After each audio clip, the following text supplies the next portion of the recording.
ٹھیک سے ایک دفعہ پھر اللہ تعالی ہمیں رمضان المبارک کی برکتیں عطا فرما رہا ہے۔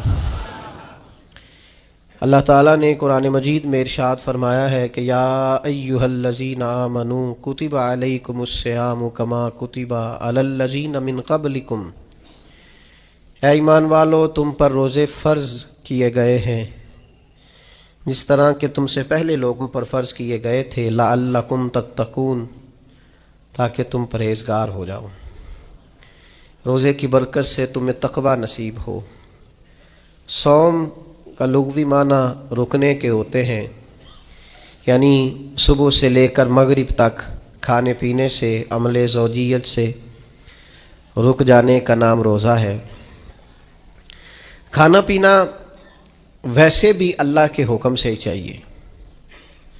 سارے پرندے ہوا میں اڑتے ہیں پر سارے نہیں کھانے چاہیے، وہی کھا سکتے ہیں جن کو شریعت نے جائز قرار دیا۔ بہت سارے جانور زمین میں چلتے پھرتے ہیں پر سارے کھانا مسلمان کے لیے حلال نہیں ہے۔ وہی کھا سکتا ہے جو کھانے کی اللہ رسول نے اسے اجازت عطا کی۔ مال، پیسہ، دولت ارد گرد بکھرا ہوا ہے لیکن سارا ہمارا نہیں۔ ہم وہی کھا سکتے ہیں جو ہمارے رب نے ہمارے لیے جائز رکھا ہے اور جو ہمارا حق ہے۔ کھانا پینا پہلے بھی مسلمان کا اللہ کی مرضی سے ہی ہے۔ ہر چیز ہر شے کھا سکتا نہیں ہے، بس رمضان میں ایک پابندی اور لگا دی کہ جو جائز بھی ہے، جو حلال بھی ہے، جو طیب بھی ہے، بس تمہارے رب کی مرضی ہے کہ تم نے صبح سے لے کر مغرب تک وہ بھی نہیں کھانا۔ بس پہلے بھی پابند ہے اللہ کے حکم کی، اور رمضان میں ایک پابندی اور کرنی ہے اور روزہ رکھنا ہے۔ اور اس روزہ کتنی کو محبوب چیز ہے، اللہ کو کتنی کو پسند ہے۔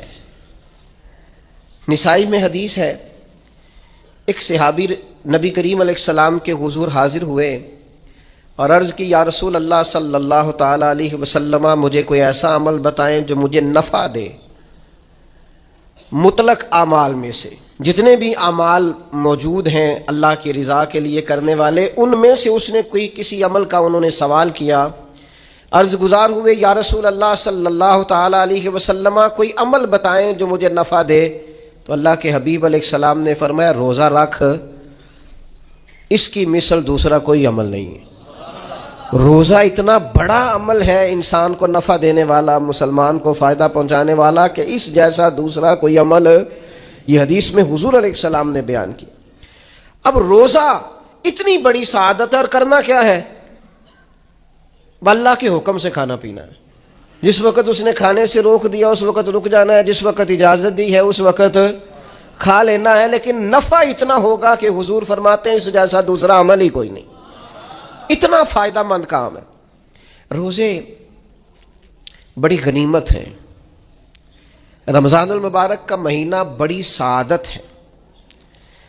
آپ اندازہ فرمائیے کہ نبی پاک علیہ السلام نے حضرت سلمان فارسی رضی اللہ تعالیٰ عنہ فرماتے ہیں رمضان سے ایک دن پہلے خطبہ دیا تھا باقاعدہ، اور ہمیں حضور نے رمضان کی عظمتوں سے آگاہ کیا تھا۔ رمضان المبارک سعادت افروز گھڑیاں ہوتی ہیں، اس کا لمحہ لمحہ برکت ہوتا ہے، اس کی ایک ایک ساتھ خدا کا انعام لے کے آتی ہے۔ رمضان المبارک کی ایک ایک گھڑی بخشش، مغفرت، اللہ کی عطا، اللہ کا کرم، اللہ تبارک و تعالیٰ کی رحمتوں سے بھرپور ہوتی، ایسے جیسے چاروں جانب خدا کی رحمت کا میਂہ برس رہا ہوتا ہے۔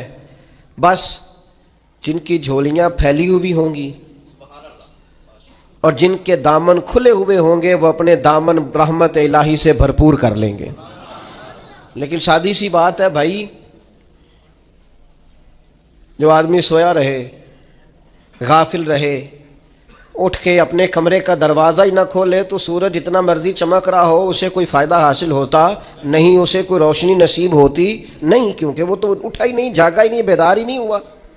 صبح کی آب و ہوا بڑی ٹھنڈی ہوتی ہے، بڑی صحت افزا ہوتی، لیکن اگر کوئی لوگ غافل ہی رہے اس میں اور صبح اٹھے ہی نہ، سیر کرے ہی نہ، فجر کو نکلے ہی نہ، اس کی غفلت اس پر طاری رہے، تو جتنا مرضی صبح کا سویرا ہو، جتنی مرضی راحتیں اور رحمتیں ہوں، اسے اس سے نفع حاصل ہوتا وہ تو اسی کو ہوگا جو اٹھے گا، آنکھ کھولے گا۔ تو اچھی طرح سمجھ لیجئے گا، رمضان المبارک کی سعادتیں اتنی بڑی ہیں، برکتیں اتنی زیادہ ہیں کہ حضور علیہ الصلوۃ والسلام نے فرمایا نفل کا ثواب فرض کے برابر، فرض کا ثواب 70 گنا بڑھا کے دیا جائے گا۔ لیکن اگر کوئی غافل کا غافل ہی رہا، اس بیچارے کا موبائل رمضان میں بھی بند نہیں ہوا، لا یعنی بے مقصد بے معنی چیزیں، لغویات اور عبث چیزوں میں اس نے رمضان بھی گزار دیا، تو سعادتیں تو برس رہی تھیں، سورج تو نور کا چمک رہا تھا، روشنی تو پھیل گئی، سعادت افروز گھڑیاں تو آ چکی تھیں، پر اس نے اپنی آنکھ کو ہی نہیں کھولا، غافل کا غافل رہا۔ تو اسے کچھ میسر آ سکتا، کچھ غفلت دور کرنی پڑے گی۔ اب دیکھیے ہمارے ہاں محفل ہوتی ہے، لوگ گلیاں سجانی شروع کرتے ہیں 1 یا 2 دن پہلے۔ کسی گھر میں شادی ہوتی ہے تو لوگ گھر کا آنگن، صحن، چھت اور سامنے والی دیوار سجانا شروع کرتے ہیں 2-3 دن پہلے، اس سے زیادہ نہیں۔ بڑی خاص بھی کوئی محفل ہو تو 1-8 دن پہلے لائٹنگ لوگ کرتے ہیں کہ پتہ چلے یہاں ذکر رسالت مآب صلی اللہ تعالی علیہ وسلم کیا جائے گا اور یہاں حضور کے تذکار کیے جائیں گے۔ 2-4 دن پہلے اگر کہیں لائٹنگ ہو جائے تو لوگ کہتے ہیں یار کوئی کمال ہی بات ہے کہ اتنے دن پہلے یہاں اتنی روشنیاں نظر آ رہی ہیں، کوئی انفرادی کام ہے، اس پر نظر جاتی ہے۔ آپ ذرا رمضان کی شان تو دیکھیں، حضور فرماتے ہیں سارا سال جنت سجائی جاتی ہے، کس لیے؟ حضور فرماتے ہیں رمضان المبارک کے لیے، سارا سال جنت سجا دی جاتی، اس کو تیار کیا جاتا ہے رمضان کی سعادت افروز گھڑیوں کے لیے، ان مقدس ایام کے لیے جو لے کر رمضان سایہ فگن ہوتا ہے، اس کے لیے پورا سال جنت کو سجایا جاتا ہے، تزئین و آرائش کی جاتی ہے۔ اور رمضان آتا ہے تو کریم کے کریمانہ فیصلے ہونے شروع ہو جاتے ہیں، کریمانہ فیصلے۔ ایک کریمانہ فیصلہ ہوتا ہے کہ دوزخ کے دروازے بند کر دو اور جنت کے سارے ہی دروازے کھول دو، اس کو راستہ کیا گیا ہے پھر۔ آپ کو پتہ ہے ایک انوکھی بات بھی آپ سے کرنی ہے، قانون نافذ کرنے والے اداروں کو نا مجرموں کا پتہ ہوتا ہے، ان کو پتہ ہوتا ہے کس کسی جگہ کچھ فسادی لوگ ہیں، وہ دیکھتے ہیں نا ملک میں کوئی خاص مہمان آ رہا ہے جو ملک کے لیے فائدہ مند ہے اور وطن کے لوگ اور وطن کو اس سے فائدہ ہوگا، استفادہ کریں گے لوگ اس کے آنے سے، وہ کیا کرتے ہیں ان فسادیوں کو پہلے بند کر دیتے ہیں، کہتے ہیں ایسا نہ ہو کہ یہ آ کے کوئی خرابی کرے، وہ منع کر دیتے ہیں۔ تو یاد رکھ لیں، سمجھ لیں، حضور فرماتے ہیں شیطان کو بھی قید کر دیا جاتا ہے۔ رمضان آنے والا ہے تو اللہ شیطان کو قید کر دیتا ہے، جکڑ دیتا ہے۔ فرمایا رمضان آ رہا ہے اور میرے بندوں نے اپنی بخشش کرانی ہے، انہوں نے میری عبادت کرنی ہے، انہوں نے روزے رکھنے ہیں، انہوں نے آ کر کے اللہ کے حضور معافیاں مانگنی ہے، اور رمضان کی ہر رات میں 70 ہزار یا بلا مثال و بلا تشبیہ اللہ جانے کتنے بے حساب لوگوں کی رب نے بخشش کرنی ہے۔ تو یہ شیطان بڑا مکار ہے، یہ کھلا ہوا دشمن ہے، کوئی خرابی نہ کر دے لہذا پہلے اسے باندھ دو، خرابی نہ کرے کسی قسم کی اسے باندھ دیا جاتا ہے۔ مہمان بھی آ گیا، خرابی کرنے والا بھی باندھ دیا، لیکن اگر فائدہ لینے والے پھر بھی فائدہ نہ لیں تو پھر ان سے کہا جائے گا کہ تمہارے پاس اب کوئی بہانہ بچا نہیں ہے، اب تمہارے پاس کوئی کسی قسم کا عذر باقی نہیں ہے۔ اب تو یہ تھا کہ تمہیں بخشش کرانا چاہیے تھی، استغفار پڑھنا چاہیے تھی، دعائیں کرنا چاہیے تھی، قرآن مجید کی تلاوت کو کثرت سے کرنا چاہیے تھا، لیکن چونکہ اب تم یہ بھی نہیں کہہ سکتے کہ مجھے شیطان نے گمراہ کر دیا، وہ تو باندھ دیا گیا ہے، اب تو فسادی کو ویسے ہی کنٹرول کر دیا گیا ہے۔ اب بھی تم اگر سوئے رہے، اب بھی اگر تم نے غفلت کی، اب بھی چھوٹے موٹے بہانے کر کے تراویحاں چھوڑتے رہے، اب بھی ذرا سی سستیاں کر کے ادھر ادھر نکلتے رہے، اس کا مطلب یہ ہے کہ پھر تم استفادہ کر سکے، تم نے سستی کا مظاہرہ کیا، تم نے جان۔ اور اب دیکھیں جب اتنے بندوبست کیے تمہارے لیے، ثواب بھی بڑھا دیا، اجر بھی بڑھا دیا، تمہارے لیے جو فساد پیدا کرنے والا شیطان تھا وہ بھی قید، لیکن اگر تم پھر بھی عمل نہ کرو، پھر بھی مسجد نہ آؤ، تو پھر حدیث پاک سن لیں۔ اس طرز کی شاید یہ منفرد حدیث ہے کتب احادیث، اور تقریباً تمام کتب احادیث میں موجود ہے۔ حضور علیہ الصلوۃ والسلام نے نا صحابہ سے فرمایا سارے مسجد میں جمع ہو جاؤ میرے ممبر کے پاس، لوگ جمع ہو گئے۔ اللہ کے حبیب علیہ السلام نے ایک قدم ممبر کی سیڑھی پہ رکھا، فرمایا آمین. پھر دوسری سیڑھی پہ قدم رکھا تو فرمایا آمین. پھر تیسری پہ قدم رکھا تو فرمایا آمین.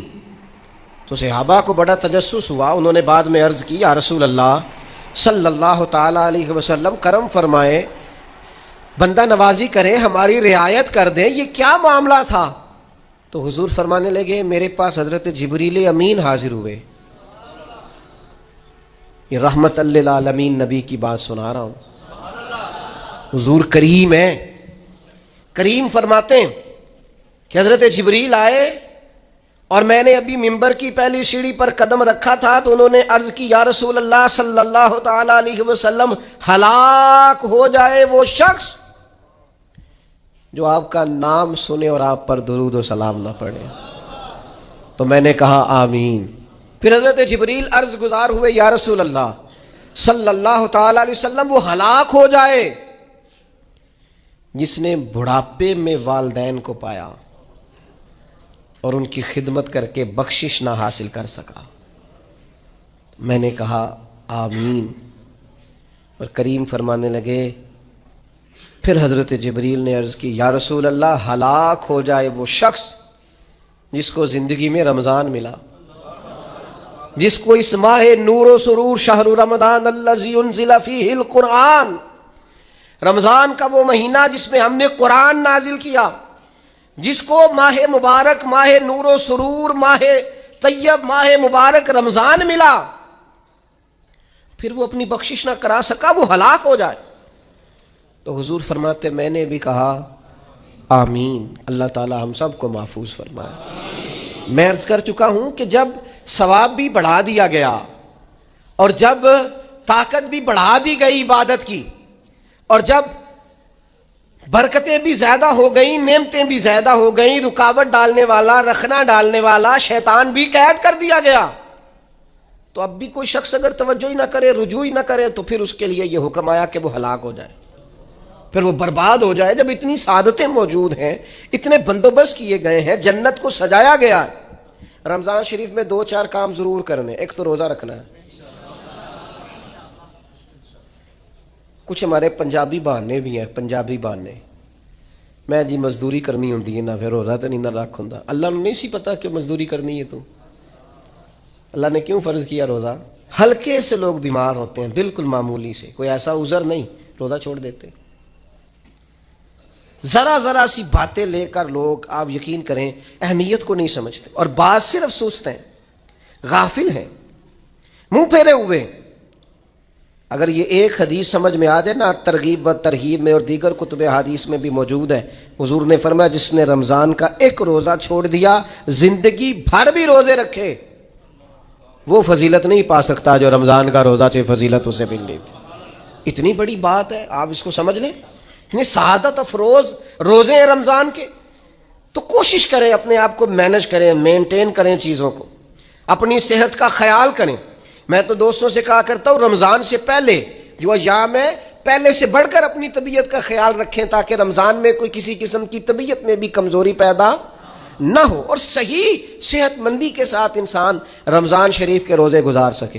دوسری بات ہے رمضان میں خوب قرآن مجید پڑھنا ہے. شہر رمضان الذی انزل فیہ القرآن، رمضان ہی کا تو وہ مہینہ جس میں قرآن نازل کیا گیا.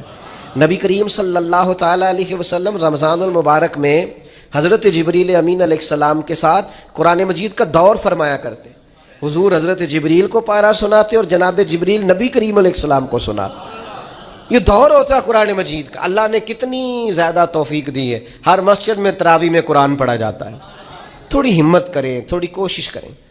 ہمارے بزرگ فرمایا کرتے تھے ایک پارا گھر میں پڑھا کرو قرآن مجید کا تاکہ تمہیں دیکھ کے بچے بھی پڑھیں، اور ایک پارا مسجد میں تلاوت کیا کرو، اور ایک رات کو تراویح میں 3 پارے روز قرآن مجید کے ہو جائیں گے تو انشاءاللہ تعالی رمضان ختم ہوگا تو 3 قرآن پاک بھی ختم ہو جائیں گے. یہ ارادہ کریں، یہ پروگرام بنا، خوب قرآن مجید سے دلچسپی پیدا کریں.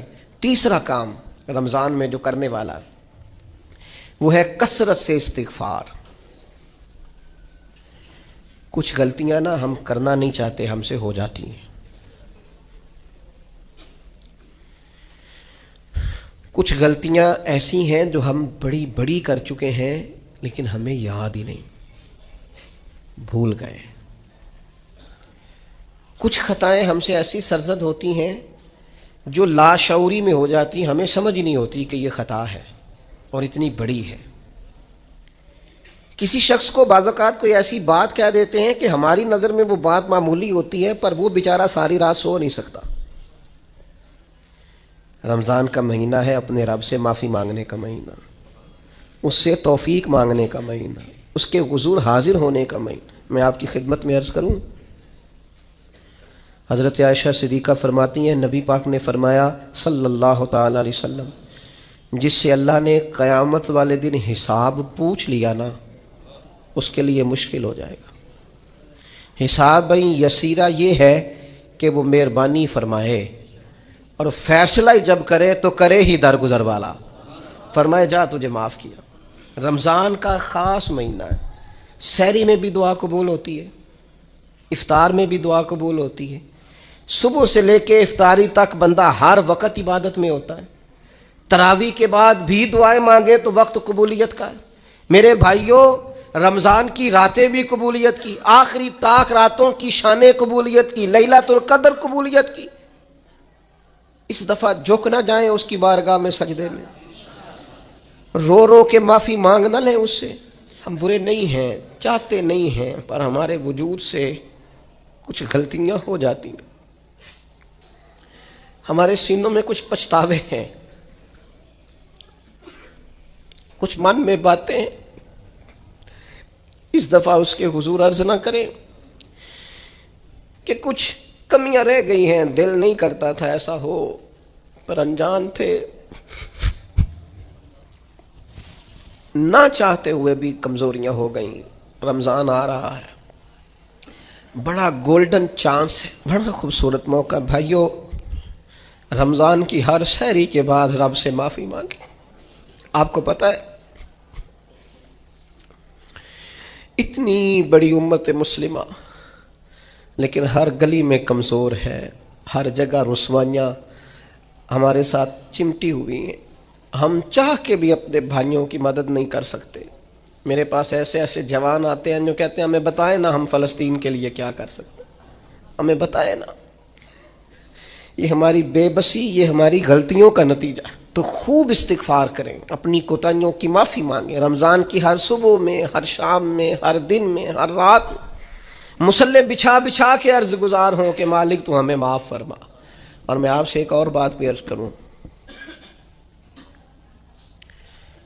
شیخ ابو الحسن کو میں پڑھ رہا تھا تو روتے جا رہے تھے، روتے ہی جا رہے تھے، روتے ہی جا رہے تھے۔ ایک شام تو ان کے کچھ لوگوں نے ان سے کہا کہ حضور اس قدر زیادہ آہوزاری، تو فرمانے لگے میری بس اتنی خواہش ہے کہ جب میں اپنے رب سے ملوں نا تو میرا رب مجھے ناراض نہ ملے۔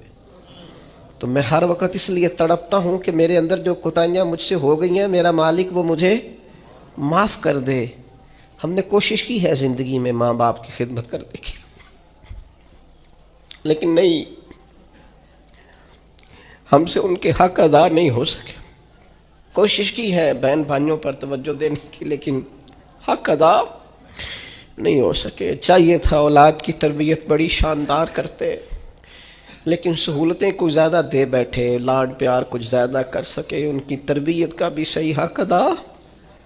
اللہ نے عزتیں زیادہ دی تھیں، جواب میں ہماری خدمتیں تھوڑی ہیں۔ ہم اپنے رب کی بارگاہ کی حاضریوں کے بھی حق ادا نہیں کر سکے۔ اس نے ہمیں نوازا زیادہ ہے، ہمارا شکر کم ہے، ہم اس کا حق ادا کرنے کا کام یہ ہے میرے بھائیوں کہ رمضان میں خوب استغفار کریں۔ ہم سے جو کمیاں رہ گئی ہیں اس پورے ماہ مبارک میں، اپنے مالک سے عرض کریں کہ مالک اس ماہ مبارک میں جنہیں تو معاف کرنے والا ہے ان میں ہمارے بھی نام شامل فرما، ہمارے بھی نام شامل فرما۔ اور بھی عرض کرنی ہے، ان کے لیے بھی دعائیں کرنی ہیں رمضان میں جو ہم سے بچھڑ گئے، جو مٹی تلے جا کے آرام فرما ہو گئے۔ یہ رمضان مبارک چونکہ بخشش مانگنے کا مہینہ ہے، اللہ کے حضور معافی مانگے ان کے لیے بھی، ہمارے اپنوں کے لیے، ماں باپ کے لیے، عزیز و اقربا کے لیے، کہ اللہ کریم ان کی قبروں کو بھی ٹھنڈا کرے، ان کے حال پہ بھی رحمت کی نظر کرے، ان کے لیے بھی مالک آسانیاں کرے۔ خوب دعائیں مانگیں رمضان میں، خوب دعائیں۔ اور جو محتاج ہیں، جو تنگ دست ہیں، جو غریب ہیں، جن کو زمانہ گزر گیا ہے، دوستوں کو، احباب کو، مخیر حضرات کو متوجہ کرتے ہوئے وہ بھی تھوڑی توجہ کریں۔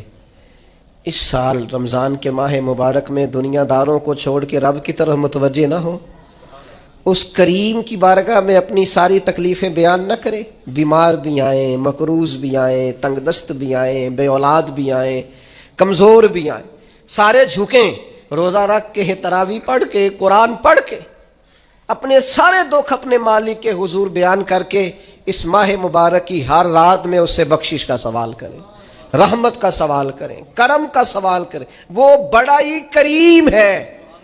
حضور فرماتے ہیں، رب کہتا ہے مجھے حیا آتی ہے میرا بندہ ہاتھ اٹھائے اور میں اس کے ہاتھ خالی واپس کر دوں، بس آنے کی دیر ہے۔ اور ایک مقام پہ اللہ کے حبیب علیہ السلام نے فرمایا، بندہ جب اعتراف گناہ کر کے معافی مانگتا ہے اللہ فوراً ہی اسے معاف فرما دیا کرتا۔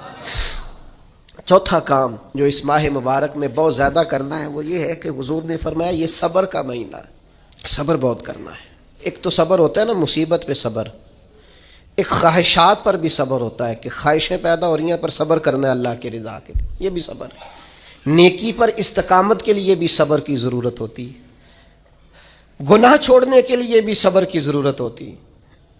آپ کے پاس مواقع موجود ہے معاذ اللہ برائی کے، لیکن اگر آپ صبر کرتے ہیں اللہ کی رضا پہ راضی رہتے ہیں تو یہ بھی صبر ہے۔